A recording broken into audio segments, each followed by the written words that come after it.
Sports will help in the long run. And fourth, after-school sports provides alternative supervision. Moving on to the first point, after-school sports will help one develop a healthy lifestyle.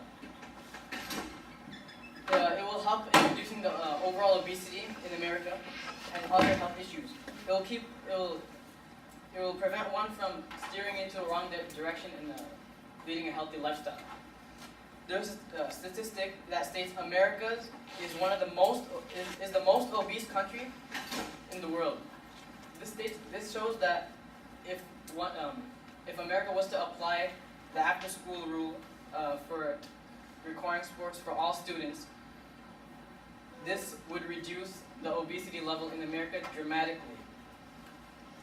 Also, in other health issues, if one was to take part in sports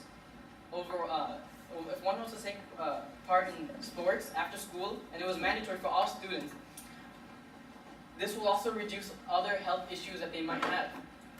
A healthy lifestyle is essential in keeping up and maintaining a healthy lifestyle. Also, the points that the remaining second speaker will be addressing is sports will help prevent one from misusing their time, extracurricular activities will help one in the long run, and after-school sports provide an alternative to supervision. We, the proposition, strongly state that after-school sports should be required for all students, and it is mandatory.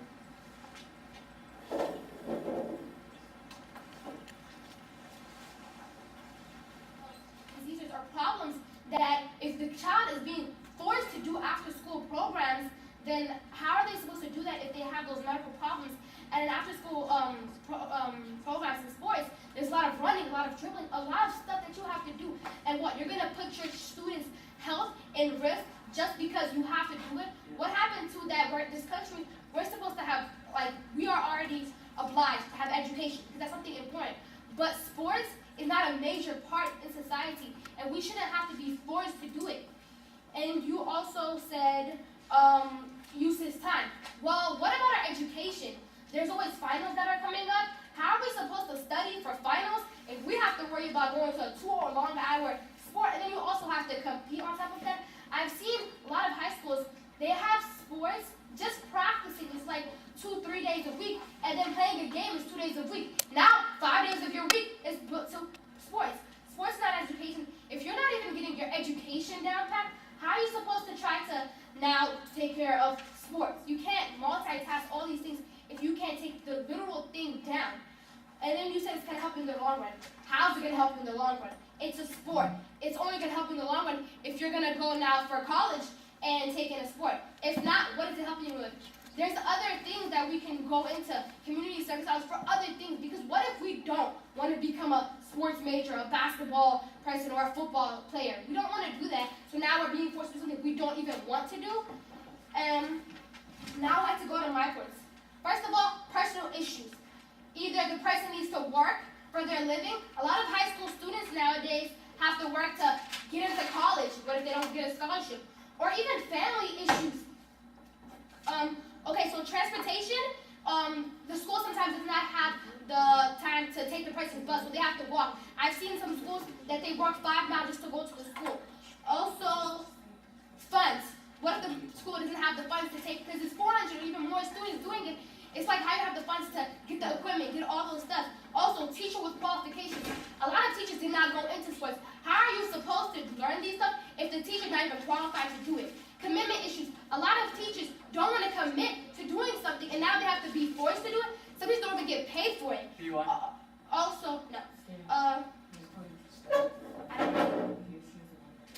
Also, with the availability of equipment, there's a lot of students, 400 students. How many sports do you even know they're going to have? If they're not even qualified to have it, then what's the point? You don't even have the equipment to do these sports. You have to be well educated with it. You have to know what you're doing, and you have to have the sports in order to let these children know.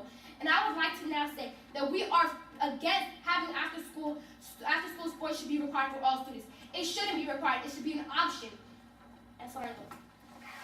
Assalamu alaikum. I'd like to start by thanking the judge and everyone who is here to listen to our speech today, our debate. So I'd like to start by refuting the opposition's points first of all, the point was that there's an issue between public and private schools. How private schools don't have the facilities or cash. The issue of the health of the students themselves, that some might have asthma, other health issues that will hinder them from being able to participate. And how sports is not a major part of life, and that there's not enough time available to do these kind of things, that you would spend hours every day possibly working or doing sports. And that some people need to work for a living, and there's an issue with transportation, and we have no way to transport them, and there might be issues with that. I'd like to start by reviewing the first point, that private schools don't have enough facilities or cash. Now, if we were to make this mandatory, we would definitely have to provide a government program to ensure that it is applied. Now, if we have a government program, there's obviously government funds involved. If we were to get private schools involved, they would have to be provided the funds. If it is determined they're not able to do so, the government would provide the money. That's a definite part. Now, the issue with asthma or other health issues, not all sports are super intensive. Just because it says sports doesn't mean you have to play basketball, soccer, or nothing too hard like that. You can play golf, possibly. And there are a variety of sports that people can choose from that will be very easy on the body. The point that sports is not a major part of society, to be able to play sports doesn't mean that it has to be a major part. I mean, to think about it, it just helps your life in general to play sports. If you want to take part in anything, it creates a better sense of community in general, and it helps you in life. Now, the point that people don't have the time for sports. Now, just because we're doing sport does not mean it has to go on for hours every day. Mandatory, I mean, you can say that you have like half an hour, maybe if you have some issues you can take 15 minutes, but it's got to be something every day. And also, the issue with transportation. Now the sports would happen after school, and those would be provided at the school themselves.